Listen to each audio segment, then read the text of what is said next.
Doctor Partha Banerjee, প্রাক্তন RSS নেতা। ওনার মুখ থেকে কিছু কথা শুনলাম মুসলমানদেরকে নিয়ে। শুনে আমি কনফার্ম যে অদূর ভবিষ্যতে পুরো ভারত মুসলিমদের দখলে চলে যাচ্ছে।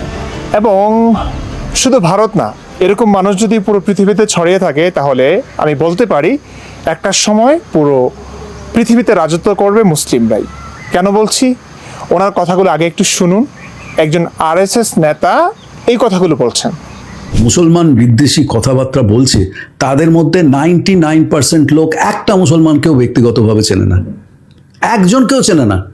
কারুর বাড়িতে কখনো যায়নি, কারুর বাড়িতে বসে দুটো ভাত খায়নি, কারুর বাড়িতে গিয়ে তারা কেমনভাবে বেঁচে আছে তার হিসেব করেনি, তাদের ছেলেমেয়েরা কি লেখাপড়া করে, তাদের জীবনের স্বপ্ন কি, একবারও খোঁজ খবর করেনি। কিন্তু তারা মুসলমানদের সম্পর্কে সবসময় একটা ঘৃণার কথা, বিদ্বেষের কথা বলে চলেছে, কিন্তু তাদের সম্পর্কে তারা কিছুই জানে না।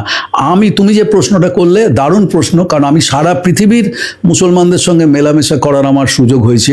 আমি আমেরিকার যেরকম মুসলমানদেরকে আমি চিনি খুব কাছ থেকে, বাংলাদেশ পাকিস্তানের মুসলমানদেরকে আমি চিনি কাছ থেকে, সেরকম আমি মিশরের মুসলমানদের চিনি। আমি আমার নিজের ব্যক্তিগত খুব কাছের বন্ধু ছিল সুদানের মুসলমান, ইথিওপিয়ার মুসলমান, তাদের সঙ্গে ব্যক্তিগতভাবে মেলামেশা করেছি। এদের চোখের সামনে আমি দেখেছি। আমি মালয়েশিয়ার মুসলমানদের সঙ্গে মিশেছি, ইন্দোনেশিয়ার মুসলমানদের সঙ্গে মিশেছি। মানে বুঝতে পারছেন, উনি অনেক দেশ ঘুরেছেন, অনেক দেশে গিয়েছেন, অনেক মুসলিম বন্ধুদের সঙ্গে তার সম্পর্ক ছিল। তাদের সবাইকে তিনি ভালো দেখেছেন, ভালো পেয়েছেন। এই কারণে তার ধারণা যে মুসলমানরা ভালো, ইসলাম ভালো। কি আর বলবো, কাদের জন্য কাজ করছি নিজের সব কিছু বিসর্জন দিয়ে, কাদেরকে বোঝাবার জন্য। মাঝে মাঝে হতাশ হয়ে যাই। একটা কথা কি জানেন, প্রতারকরা এই কারণে সফল হয় না, এই কারণে জয়ী হয় না যে সে প্রতারণা করতে পেরেছে। তারা এই কারণে জয়ী হয় যে বহু সংখ্যক মানুষ তাদের প্রতারণার শিকার হয়েছে, তাদের প্রতারণা বুঝতে পারেনি। ইসলামিক ইতিহাসে এটাই হয়েছে। ইসলাম, দেখুন, আমরা মুসলমান, আমি শুধু মুসলিম না, পুরো মাদ্রাসায় কোরআনের হাফেজ হয়েছি, মাওলানা হয়েছি, মুফতি হয়েছি। পুরোটা যৌবন জীবন চলে গেল আমার ইসলাম পড়াশোনা করতে, ইসলামিক স্টাডি নিয়ে পড়াশোনা করতে করতে। আমি ইসলাম বুঝি না? কোরআন, হাদিস, তাফসির, সিরাত, ইতিহাসে যা যা আছে সব আমার জানা আছে, ভাজা ভাজা করা আছে। মুসলমানরা তাদের ধর্মে যা লেখা আছে সেগুলোতে বিশ্বাস করে, কিন্তু বর্তমান সভ্য পৃথিবীর সঙ্গে সেই সব বিধান যেহেতু যায় না, তাই সেই বিধান সম্পর্কে কাউকে কিছু বলে না। তারা বাহ্যিকভাবে খুব ভালো আচরণ করবে নন মুসলিমদের সঙ্গে, যাতে করে সেই ইসলামে আকৃষ্ট হয়। এটা একটা তাদের পলিসি।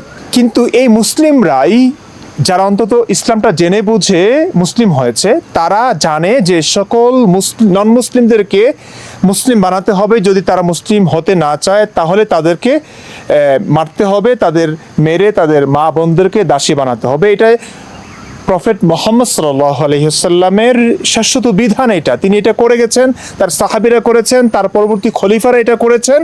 এটাই ইসলাম। এটাই এখন যারা ইসলাম বুঝেন, মানেন, তারা কিন্তু এই ইসলামটাই ফলো করেন।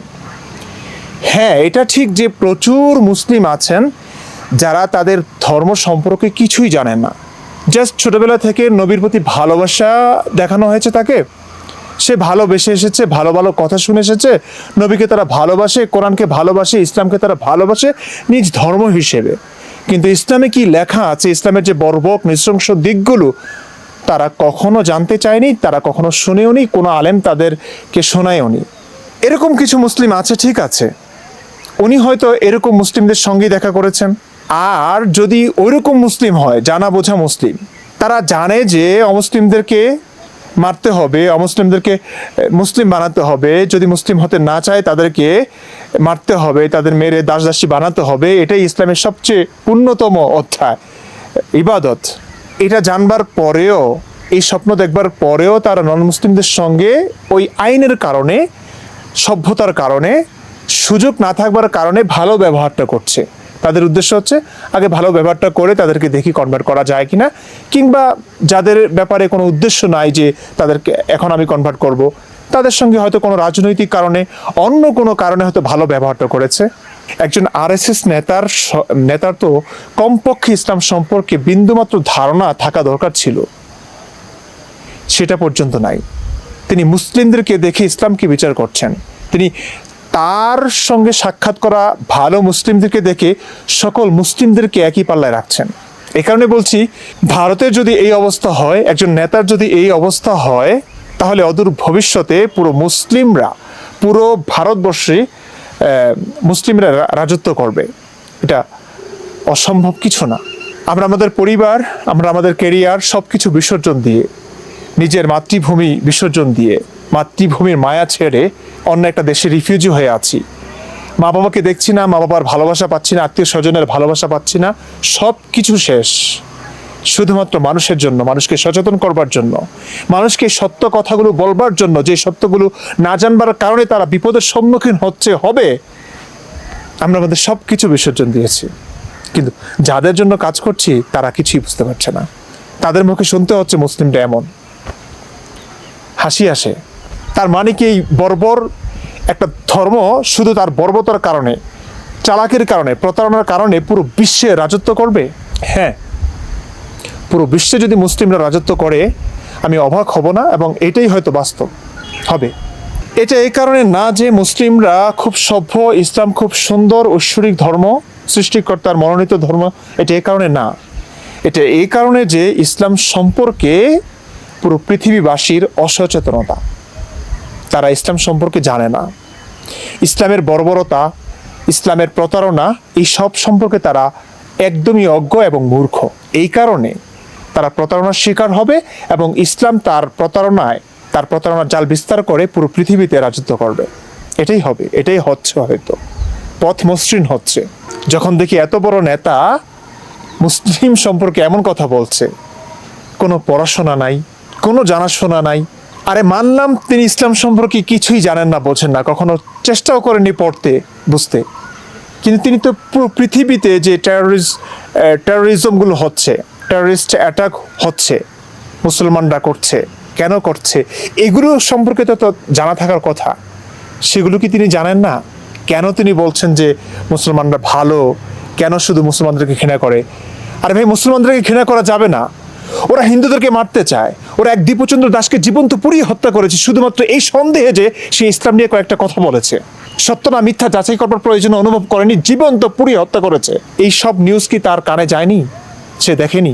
শুধু এক দীপচন্দ্র না, শত শত দীপচন্দ্রকে এভাবে যুগের পর যুগ, এভাবে যুগে যুগে তাদেরকে নির্মমভাবে শহীদ করা হয়েছে। মুসলমানরা করেছে। কেন করেছে? ইসলামে আছে এই জন্য করেছে। নন মুসলিমদেরকে মেরে মেরে তাদের মা বোনদেরকে দাসী বানিয়েছে। ইসলামে আছে, কোরআনে আছে, হাদিসে আছে, নবী করেছে, নবীর সাহাবীরা করেছে।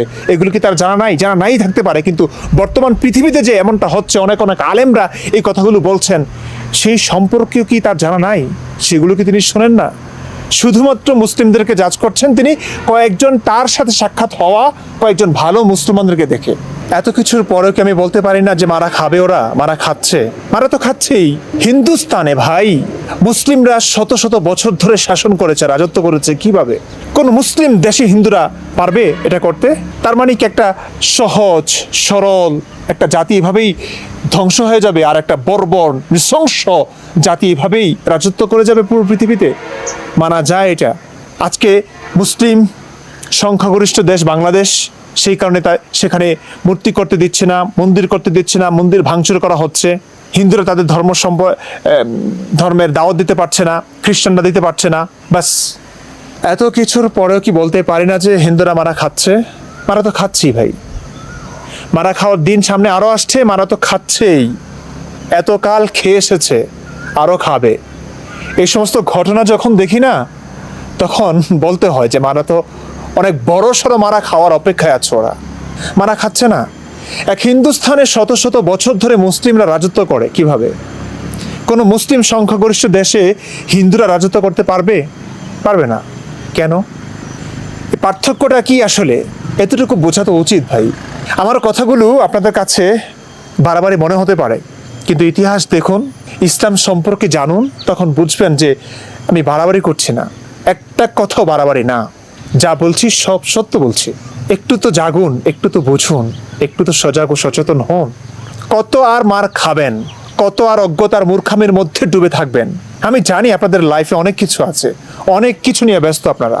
তার মানে কি একটা বর্বর নৃশংস একটা জাতি, একটা ধর্ম তাদের প্রতারণা জাল বিস্তার করে আপনাদেরকে পর্যন্ত দখল করে নিবে। একটু সময় দিন, ইসলাম সম্পর্কে জানুন। আমরা মুসলমানরা কতটা ধোঁকাবাজ, প্রতারক, কিভাবে প্রতারণা করে মানুষের সঙ্গে ভালো ব্যবহার করে তাদেরকে কনভার্ট করবার চেষ্টা করি, কিভাবে তারা মুসলিম হতে না চাইলে তাদেরকে আবার মারতে পারি, সব কিছু আমরা পারি যে এটা একটু বোঝার চেষ্টা করুন। এই কথাগুলো কেউ বলবে না, কারণ এই কথাগুলো যারাই বলেছে তাদেরকে মেরে ফেলেছে। আমি কোনোভাবে জীবনকে বাজি রেখে এই কথাগুলো বলছি। একটু হলে গুরুত্ব দিন, আমার কথা বিশ্বাস করা লাগবে না, কোরআন হাদিস একটু ঘাটাঘাটি করুন, বুঝবেন আপনি। আজকে এই সমস্ত মানুষ যদি সচেতন না হয় না, অদূর ভবিষ্যতে, শুরু তো হয়ে গেছে, ভারত মারা খাবে, একটা হিন্দু থাকবে না, দাসত্ব জীবন যাপন করতে হবে তাদের।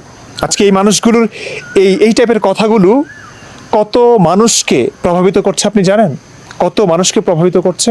অনেক হিন্দু হয়তো ভাববে যে না, মুসলমানরা অনেক ভালো, ব্যাস মুসলিম হয়ে যায়, কিচ্ছু না জেনে, কিচ্ছু না বুঝে, শুধুমাত্র একটা মানুষের ভুলভাল কথাবার্তা শুনে, বক্তব্য শুনে একটা মানুষ একটা বর্বর ধর্মের সদস্য হচ্ছে, এটা মানা যায় না।